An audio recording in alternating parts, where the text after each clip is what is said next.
Okay, I hope that you are all doing well. Piper, Claire, Cal, Michael, Emerson, Lucy, Olivia, Belen, Matthew, Harrison, and Joey. And I hope you're scuba diving and having a great time. So, today we talked about reviewing last Friday, and then we talked a little bit about mutations. So, go ahead and pause it on this question of the day. Why did I say that the term twins shouldn't be used to group together monozygotic and dizygotic twins? What did I say didn't really make sense about that? So, go ahead and pause that, take a couple minutes to answer that, and also spend a little time reviewing these 6 terms. You should be able to use these interchangeably to um, talk about the topics we were discussing last Friday. So go ahead and pause it now.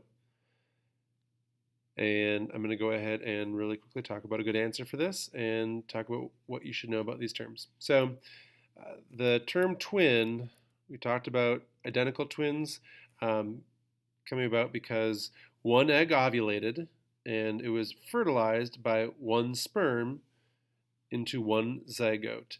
And then as that zygote was going through that process of cleavage, of splitting, like we talked about in class, it's just the mitotic process of splitting from 2 to 4 to 8 cells.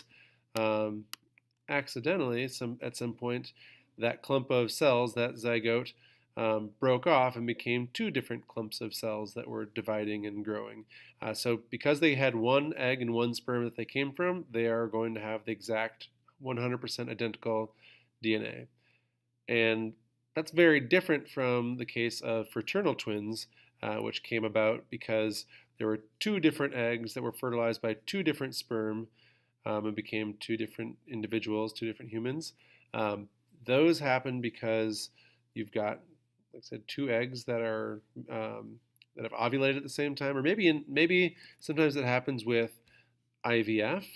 Um, Maybe you have multiple eggs that were fertilized and they tried to implant multiple eggs at the same time. So it's definitely possible to have fraternal twins when you are just doing IVF as well. Um, they are going to be 50% related to their siblings, and that's just as much as you are related to any full siblings that you guys have. So, one of the terms I sometimes use for fraternal twins is simultaneous siblings because they were born at the same time, but they don't have any more in common than other full siblings do. So, that is the answer to this question of the day. And some of the terms to make sure we know how to use them. Ovulation refers to the process of that egg being released by the ovaries. It starts to travel down the fallopian tubes where it might get fertilized. Fertilization means that the egg comes into union with the sperm. You go from 2 sets of 23 chromosomes to 1 set of 46 chromosomes. And that brings up these terms haploid versus diploid. Haploid means reproductive cells like sperm or egg that have half the full complement of chromosomes. So in humans, that would be 23. In chimpanzees, I believe it's 24. In horses, I believe it is 32. So the haploid number really depends on how many total chromosomes your species wants to have. And then diploid means you have 2 chromosomes for each type. So you've got a pair of each, and that's just in a normal human cell. Normal skin cell is diploid, a normal kidney cell is diploid, and also once you have a zygote, it is also diploid. So zygote is the term for a fertilized egg after that sperm has fertilized it, and it's got the full complement of chromosomes.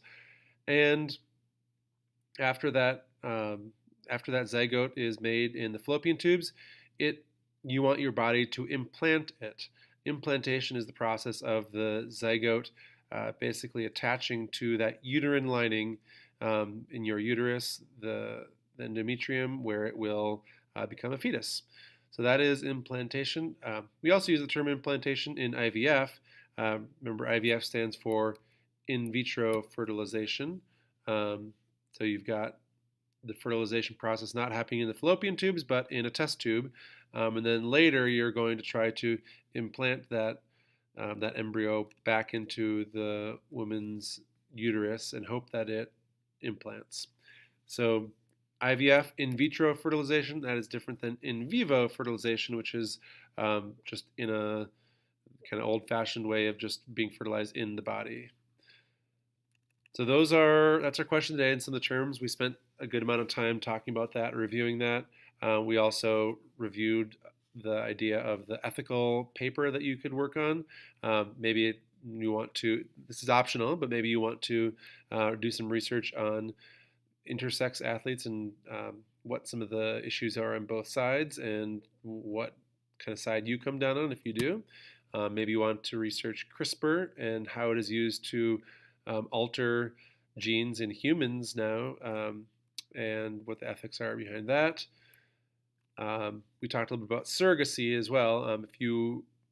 If you weren't here on Friday or your class didn't get to it, basically a surrogate is when these two individuals they use IVF to create a zygote, but maybe there's something wrong with the woman's uterus. Maybe she's got endometriosis and she cannot carry a baby to term, and so they'll do IVF, but then rather than implanting the zygote in her, they find a surrogate, oftentimes a family member, a sister or a cousin, and she implants the zygote in her. She gets pregnant and she gives birth to the baby that is still entirely their child genetically, even though she gave birth to it.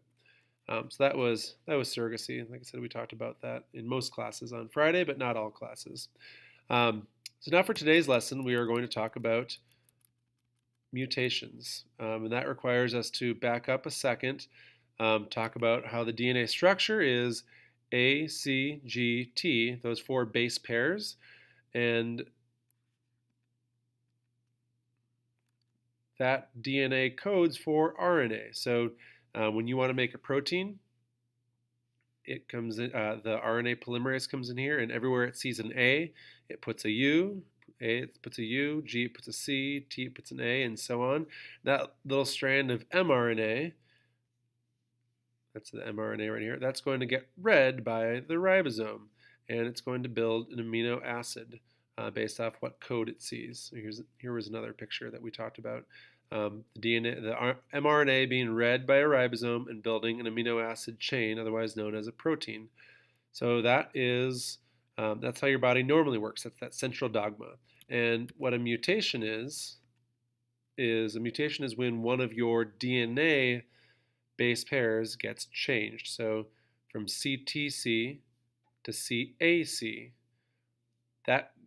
that is a mutation, and there's a few different things that can cause that. One of those would be radiation, like UV radiation or gamma ray or X-ray radiation, and another one would be a carcinogen. Maybe you're being exposed to something in cigarette smoke that causes your DNA to be mutated, or maybe your DNA polymerase, that little enzyme that is copying your DNA, just makes a mistake when it's trying to undergo cell division. That happens as well.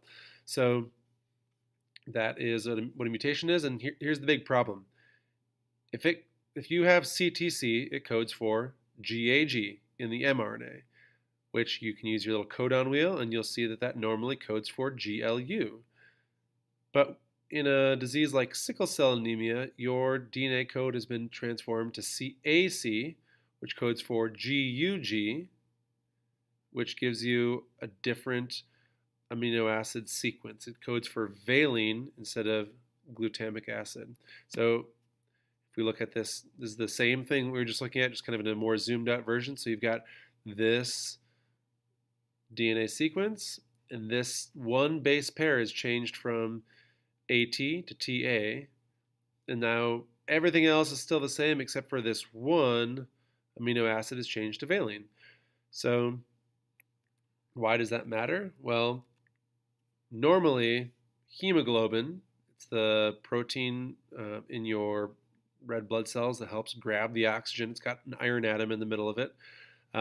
Normally it's made from these nice little kind of circular clumps of amino acids of proteins, but when it's built with the wrong sequence, it can't fold the correct way. So see these amino acids, maybe all these nice little folds and all these nice little disulfide bonds, maybe they're not built in quite the same way. It's like somebody giving you a different Lego piece in your Lego set and telling you to try to build the exact same car or house, all of a sudden now your red blood cells take on this sickle shape. So here's the sickle red blood cell. One of the problems is you can get more blood clots because they kind of get caught up in a vessel like that, in an artery. And another problem is they're just not as good at grabbing the oxygen molecules. So this woman right here who is suffering from sickle cell anemia, she probably feels very tired because she doesn't have as much oxygen as she maybe needs, and it can be very painful as well. So sickle cell anemia is an example of a genetic disease caused by that mutation in just one of your base pairs. And one other thing we talked a little bit about is genetic diseases run in different frequencies in different populations. So um, in African American populations, sickle cell anemia occurs, the trait occurs in about 1 out of every 13 African Americans, whereas it's a much lower rate in Hispanics. It's 1 out of every 15,000, and I believe with um, Northern Europeans, like Mr. Barkland, it's about 1 out of every 100,000. And in Northern Europeans, a disease that occurs very frequently is cystic fibrosis, which I will talk about a little bit later this week.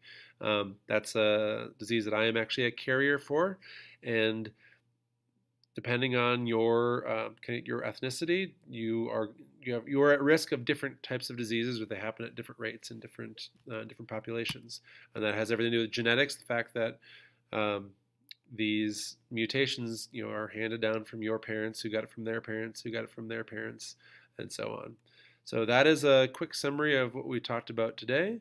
The last thing to point out that we started today in class but did not finish, we will work on this tomorrow, is learning about the 4 types of mutations. So I gave you this worksheet, and essentially what you need to do, I'll give a more thorough explanation of this tomorrow, is you need to take this DNA sequence and turn it into an mRNA sequence first, and then on a separate sheet of paper, and then use your codon wheel to turn that into amino acids. And then there's just one base pair change in each one of these 4 sequences from the top sequence, and I want you to see if you can see what each mutation does ultimately to the amino acid sequence when it occurs. So I'll give a more thorough explanation of that, because that is what we're going to do tomorrow on Tuesday in class.